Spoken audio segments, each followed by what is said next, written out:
La médiathèque départementale de l'Isère présente Bib, hop, hop, hop, hop, hop, hop, hop, hop, hop.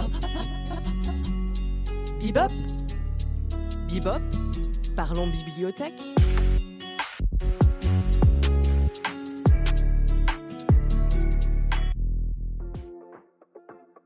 Bonjour et bienvenue dans ce nouvel épisode de Bibop, le podcast des bibliothécaires iséroises. Dans l'épisode précédent, vous avez assisté à la table ronde de la journée des médiateurs numériques. Vous pouvez retrouver cet épisode ainsi que les précédents sur la chaîne YouTube de la médiathèque départementale de l'Isère. Dans ce nouvel épisode, nous allons nous balader à la journée professionnelle de sensibilisation à l'autisme organisée par la MDI. Nous sommes le 11 avril 2024 et la journée commence à 7h30 sur le parking de la MDI rue Jean Bock avec Sarah, responsable des publics spécifiques et organisatrice de la journée, quelque peu stressée, ainsi qu'une collègue covoitureuse de la médiathèque de Crolles. Ce trajet de Grenoble à Bourgoin-Jallieu, où va se dérouler la journée, va être l'occasion de poser quelques questions à Sarah.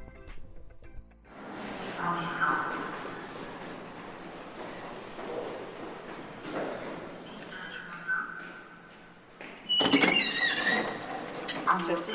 Oups, I did it again. C'est tout bon? Yep. Déjà, avez-vous bien tous votre ceinture? C'est bien. Crise de l'immobilier, courtier, agence. Tais-toi, François. Silence! J'ai besoin de me concentrer. Oui, c'est bon, j'ai tout. C'est le moment de la dernière minute, tu fais. Attends, est-ce que j'ai bien pris ça? Oui, normalement, c'est tout dans la caisse. Oui, mais quand même, est-ce que j'ai bien pris ça? Et bah, c'est parti.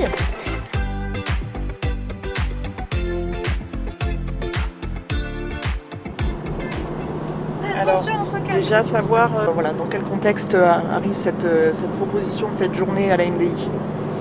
Eh bien, je l'ai pas mis le 2 avril parce que bon, c'est la journée internationale de sensibilisation aux troubles du spectre de l'autisme. Mais bon, le 2 avril, les intervenants, entre autres un des intervenants qui est spécialisé sur les TSA, donc troubles du spectre de l'autisme, je pense qu'il n'aurait pas été méga dispo bizarrement, il aurait probablement eu d'autres journées à faire. Mais du coup, je l'ai fait début avril pour que ça reste, on va dire, cohérent et que bah, du coup, les gens qui vont entendre parler de cette journée de sensibilisation se disent « Ah bah super, la MDI, elle est au taquet sur les sujets d'actualité. » Et ça reste d'actualité parce que apparemment, plus on va d'année en année, plus il y a de personnes qui ont des troubles du spectre de l'autisme. Et c'est vrai qu'il y a aussi des personnes qui n'ont pas été diagnostiquées, entre autres chez les femmes. Il y a énormément de femmes qui n'ont pas été diagnostiquées et que du coup ça touche quand même un sacré pan de la population qui aimerait pouvoir être intégrée. Pour eux, déjà les TSA, ça fait partie de leur identité première. Et ils disent mais on est très fiers d'être comme ça et on n'a pas envie de changer. Mais en même temps, leur différence fait qu'ils sont malheureusement des fois ostracisés de manière volontaire ou involontaire. Et du coup, pour moi, cette journée, c'est l'occasion en fait de sensibiliser et surtout de montrer qu'est-ce qu'on peut faire en bibliothèque pour qu'ils puissent être accueillis comme tout le monde, en même temps que les autres. Et en même temps qu'on puisse compenser les difficultés qu'ils peuvent connaître. Par rapport au fait que les femmes sont moins diagnostiquées, est-ce que tu sais pourquoi Apparemment, elles ont tendance à mieux s'approprier le code social et du coup à cacher, voilà c'est ça, et plus ou moins à cacher le fait, mais des fois elles le savent pas elles-mêmes, c'est juste à un moment donné elles se disent quand même je suis pas comme les autres. Je ne fonctionne pas de la même manière, je suis quand même relativement différente par rapport à la norme sociale attendue. Et des fois, ça les pousse à se dire qu'est-ce qui se passe dans ma tête. Et c'est comme ça qu'elles se font diagnostiquer, mais c'est vrai que c'est resté rare un certain temps. Et d'ailleurs, c'est pour ça aussi qu'au départ, le bleu avait été choisi. Donc le bleu a été choisi par une association américaine qui s'appelle Autism Speaks, parce que c'était essentiellement des garçons qu'on diagnostiquait. Et c'est pour ça d'ailleurs que la communauté autiste dit qu'il faut changer de couleur parce que c'est pas plus les garçons que les filles. Les filles sont autant impactées par les troubles du spectre de l'autisme, c'est juste que ils ont réussi à développer plus facilement leur habilité sociale et du coup elles passent entre les mailles du filet. Donc ça c'est surtout pour les autistes qui n'ont pas de troubles du développement intellectuel. Parce que bon, pour ceux qui ont un trouble du développement intellectuel, oui ça va se voir à un moment donné quand même. Mais voilà, celles qui n'ont pas de trouble du développement intellectuel, elles arrivent à cacher soit volontairement parce qu'elles disent je vais être discriminée si je montre que je suis différente, soit involontairement au sens où elles ont dit il y a un moule, il faut que je rentre dedans et voilà. Ouais. Je pense que les participants auront plein de choses à dire. Entre autres, s'ils sont là, généralement, c'est qu'ils ont déjà une sensibilisation au trouble du spectre de l'autisme et ils auront peut-être des choses à partager, que ce soit professionnel ou personnel. Bon, en tout cas, filles, un temps magnifique. Une journée magnifiquement ensoleillée et du coup, c'est l'occasion de rester enfermé toute la journée dans l'auditorium de la maison du département de Béji. Bebop.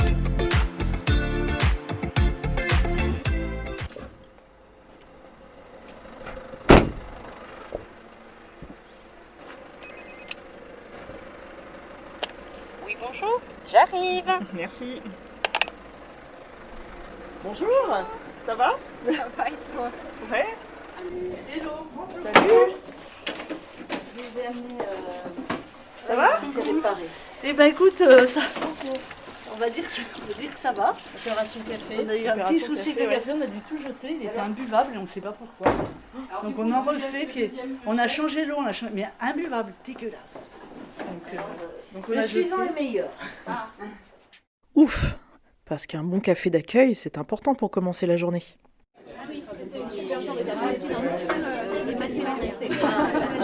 Pas forcément des sujets, mais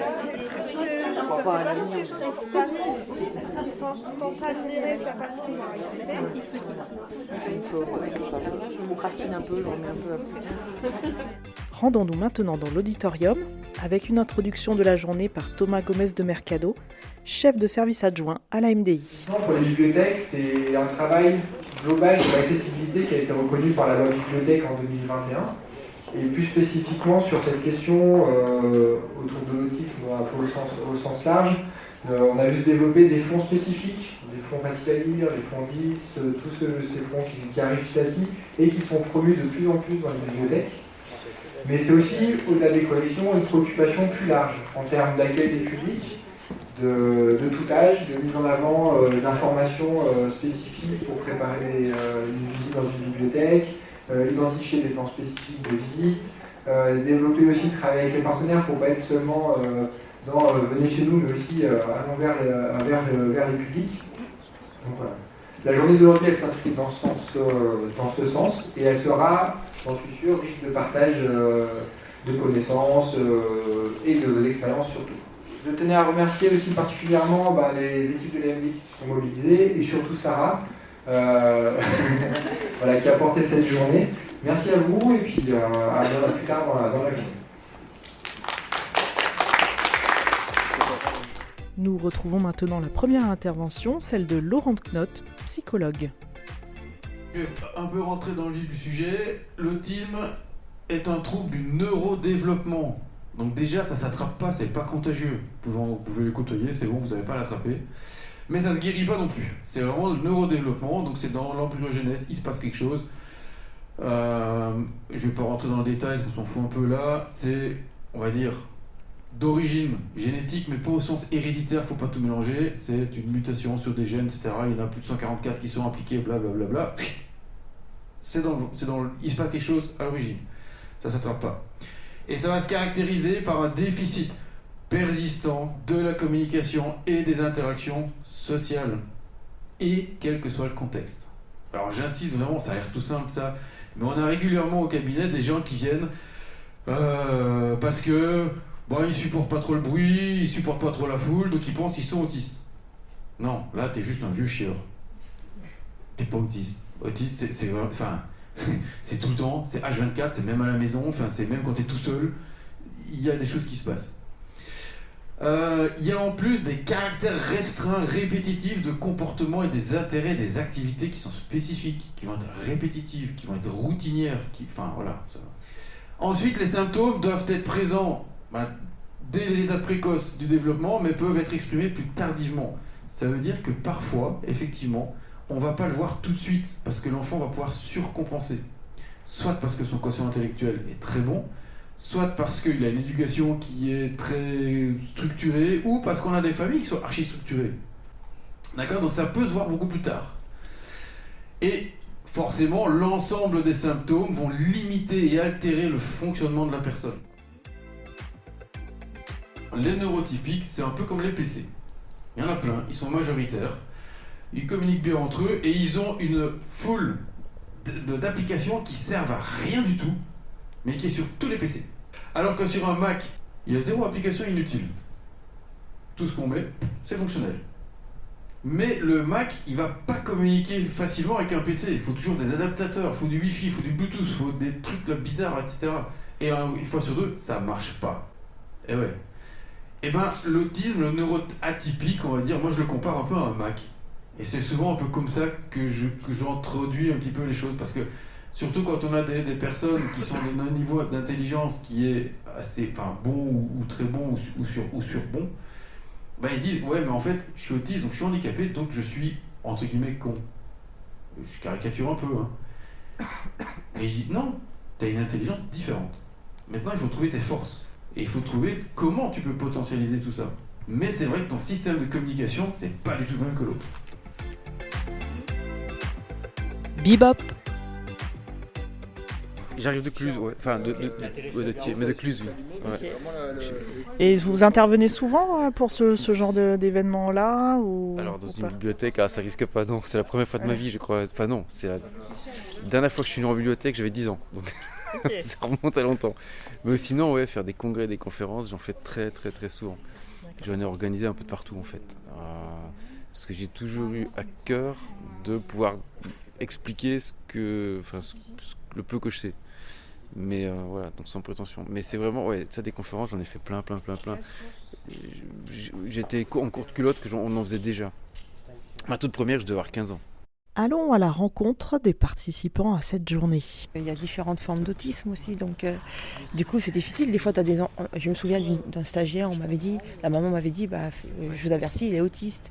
Mais moi je l'ai pas, si elle me l'avait pas dit, je l'aurais pas vu. Il n'avait pas un comportement. Il y a différents degrés d'autisme. Mais après, moi je suis pas formée, je suis pas. Alors, il n'y a pas besoin d'être formé, c'est d'être attentif aux manifestations, à ce qui va être transmis et par la personne et par son entourage. C'est-à-dire, là, il parlait, par exemple, l'éducateur qui va aider à décoder les comportements en milieu scolaire ou en médiathèque. Ce qui est intéressant aussi, c'est qu'il y a maintenant il y a toute une liste d'albums quand même, d'albums, de livres qui expliquent, qui donnent des pistes. Ce que vous venez chercher un petit peu aujourd'hui, ce sont des pistes de réflexion, des choses que vous pourriez faire après pour adapter vos pratiques en médiathèque. Mieux appréhender la personne, aussi bien dans une équipe ou en tant que public. Alexandre Favreau-Abdallah, chargé du développement et de l'accueil des publics dans les bibliothèques de Paris. Bonjour tout le monde, je vais essayer de vous parler et de vous présenter ce qu'on fait dans les bibliothèques de la ville de Paris. Alors déjà pour me présenter, moi je suis en charge de l'accueil et du développement des publics pour le réseau parisien. C'est-à-dire que je suis en charge d'un référentiel et d'une politique d'accueil qui concerne tous les établissements. Et le deuxième volet de mon poste est le développement des publics. Il s'agissait d'accompagner les publics plutôt du champ social, de la grande précarité. Du coup, ça va de l'accompagnement de l'élaboration des prisons, des bibliothèques de la prison de la santé, à la mise en place d'actions en direction des sans-abri, ou l'accompagnement des réfugiés qui sont arrivés massivement dans nos établissements, et ce qui a bousculé radicalement notre manière de penser l'accueil et qui a induit la mise en place de nouveaux services. Ce qui était frappant lors de ma prise de poste en 2017, c'est que nous avions une approche qui était quasiment exclusivement pensée et organisée autour du handicap physique. on a mis en place des pôles sourds et malvoyants, mais lorsque j'ai fait le tour des établissements, je constatais que nous étions confrontés à une multiplicité de situations qu'on avait du mal à penser, à organiser. Et c'est vrai que la question des troubles mentaux était certainement le parent pauvre des politiques publiques dans les bibliothèques parisiennes. C'est pourquoi on a imaginé très rapidement la possibilité d'organiser une réflexion collective sur l'accueil de ces publics-là. Bebop. En remontant le long du parc, voilà, vous avez plein de boulangeries et d'autres endroits où chercher à manger si vous souhaitez. Et puis vous avez de la chance, il fait beau, vous allez pouvoir manger dans le parc. Est-ce que vous avez bien mangé ce midi? Au soleil? Ouais, j'ai mangé dans le parc, c'était super, il faisait beau, malgré le fait que les pollens commencent à arriver et qu'il y a plein de pissenlits dans le parc. J'ai été forte, j'ai pas pleuré. On va continuer avec Marie-Josée Villaret de l'association Envol Autisme Isère, c'est ça? Isère Autisme. Qui va nous parler de l'inclusion, parce qu'on parle de l'inclusion des publics, mais il ne faut pas oublier que du coup, des fois, on a aussi des agents, des collègues, des bénévoles qui ont des troubles du spectre de l'autisme, et du coup, leurs différences impactent des fois la vie d'équipe. Comment on fait pour gérer tout ça? Et donc, je laisse la parole à Marie-Josée. Voilà. Bonjour à tous, on s'est croisés déjà.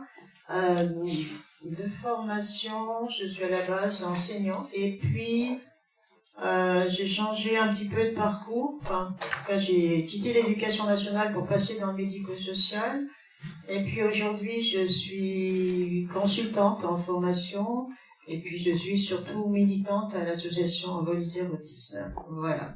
Comment faire si l'agent autiste ne veut pas révéler à ses collègues qu'il est autiste? C'est le plus compliqué. En fait, j'essaye de discuter avec la personne autiste pour qu'elle accepte parce que c'est compliqué après de dire le collègue il vient vous voir et dit oui mais tu vois là tu lui as changé son bureau de place, il a droit d'avoir un horaire particulier et quand je dis sur des collègues avec des mêmes fonctions, des mêmes on va lui dire ouais mais tu sais il a des besoins particuliers, ça fait un peu ragot. Donc je pense qu'il faut clairement poser les choses sur la table, la personne autiste lui dire voilà, tu as besoin de ces aménagements, accepte d'en parler avec tes collègues. Sarah Favori de la médiathèque départementale de l'Isère. Et bien comme vous voyez, ce petit logo magnifique, c'est un logo qui représente un dispositif national qui vise à donner accès à la lecture à des personnes qui ont des difficultés à lire et qui ont des difficultés surtout en français. Donc public ado-adulte, en situation d'illettrisme, d'analphabétisme ou français langue étrangère. Cependant, il est proposé à tout le monde, techniquement, quand vous faites un espace facile à lire, tout le monde peut piocher dedans. Et entre autres, il peut être utilisé avec des publics seniors, avec des publics qui ont des troubles du développement intellectuel, mais aussi avec un public qui a des troubles psy. Généralement, ils sont très fatigués d'être tout le temps angoissés ou qui sont fatigués parce qu'ils sont sous médicaments. Voilà. Et c'est accessible à toutes les personnes qui le souhaitent. Est-ce que je peux vous demander ce que vous pensez de ces collections de livres? Je trouve que c'est plutôt intéressant puisque ça peut convenir à une multitude de personnes du coup. Autant des personnes qui ont du mal avec la langue française que les enfants porteurs de handicap, enfin enfants et adultes du coup. Donc je trouve que c'est plutôt bien pensé. Et si ça peut permettre d'aider ces personnes ou ce type de public, c'est plutôt positif. Est-ce que vous êtes bibliothécaire ou pas du tout? Pas du tout. Je suis éducatrice de jeunes enfants dans une crèche. D'accord. Alors Lisa, comment se passe cette journée? La journée se passe très bien organisée. J'ai beaucoup aimé écouter le podcast. Et je découvre aussi son fond en fait. Je vois dans son bureau les nouveautés qu'elle acquiert, mais j'avais manqué le fait que c'était dans un fond particulier. Est-ce que vous êtes bibliothécaire?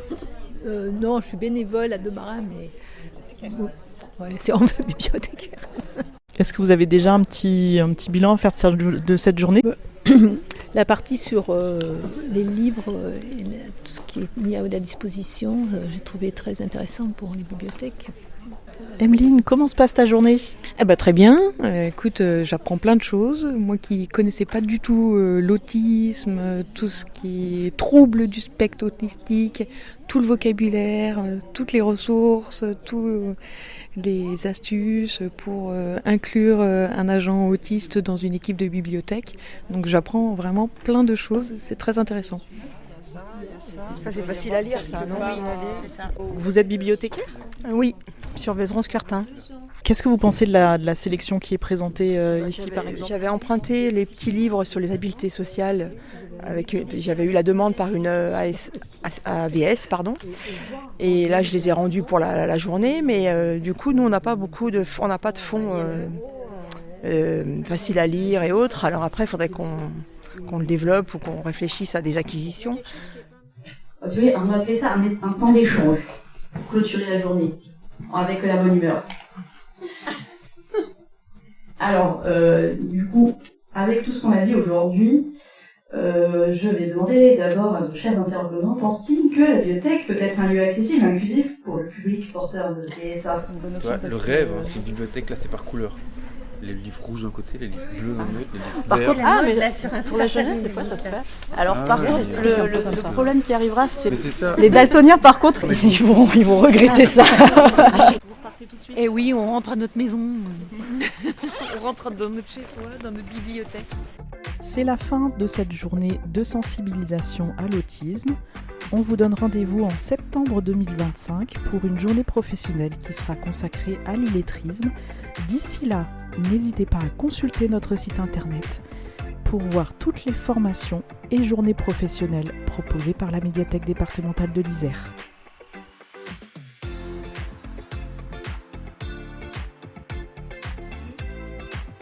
C'est dans la boîte ? Oui.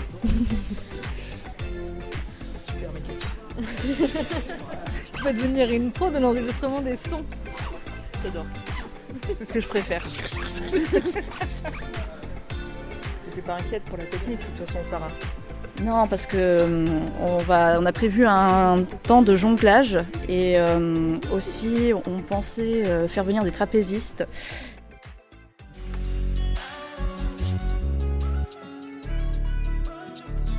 Bebop!